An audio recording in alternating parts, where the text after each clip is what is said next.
ভোটের প্রচারের উদ্দেশ্যে চট্টগ্রাম গেলেন বিএনপি চেয়ারম্যান তারেক রহমান। সন্ধ্যায় 7:30টার দিকে সেখানে পৌঁছান তিনি।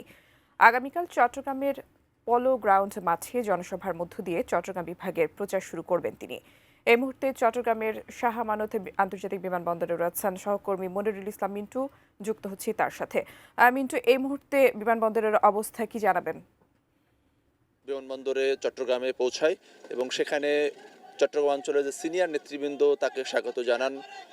এরপরে এই মুহূর্তে বলা যায় যে পতেঙ্গা যে সি বিচ, সেই এলাকাটি অতিক্রম করছে তারেক রহমানের যে গাড়িবহর। এই গাড়িবহরটি কিছুটা সড়কের কিছুটা ভুল করেছিল, যার কারণে সেখান থেকে আবার গাড়িটাকে একটু সরিয়ে নিয়ে এসে এখন চট্টগ্রামের যে শহরের দিকে, সেই শহরের দিকে গাড়িবহরটা এগিয়ে যাচ্ছে এবং তার সঙ্গে লাল সবুজের যে বাস, সেই বাসে রয়েছেন স্থায়ী কমিটির সদস্য আমির খসরু মাহমুদ চৌধুরী, যিনি আসলে চট্টগ্রামের যে পুরো যে অনুষ্ঠানটি হচ্ছে সেখানকার তিনি নেতৃত্ব দিচ্ছেন।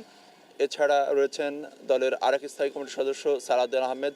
এছাড়া চট্টগ্রাম অঞ্চলের বিএনপির যত সিনিয়র নেতৃবৃন্দ থেকে শুরু করে যারা এবার সংসদ সদস্য প্রার্থী হয়েছেন, তারাও কিন্তু বাসে কিংবা তাদের এই গাড়িবহরে রয়েছেন। তিনি সরাসরি চলে যাবেন রেডিসন হোটেলে।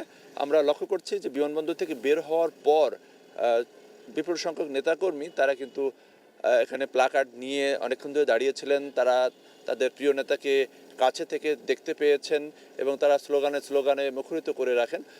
আমরা আগানোর চেষ্টা করছি তিনি তার যে গাড়িবহর সেটি নিচে দিয়ে যায় কি না, কিংবা যে ফ্লাইওভার রয়েছে ফ্লাইওভারের উপর দিয়ে যায়, সেটি আমরা একটু পরে বুঝতে পারবো।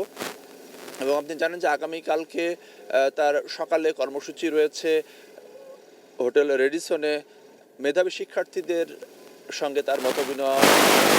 পরে 11:30টায় পোলো গ্রাউন্ড যে মাঠ রয়েছে, সেই পোলো গ্রাউন্ড মাঠে যে বিশাল জনসভার আয়োজন করা হয়েছে, সেখানে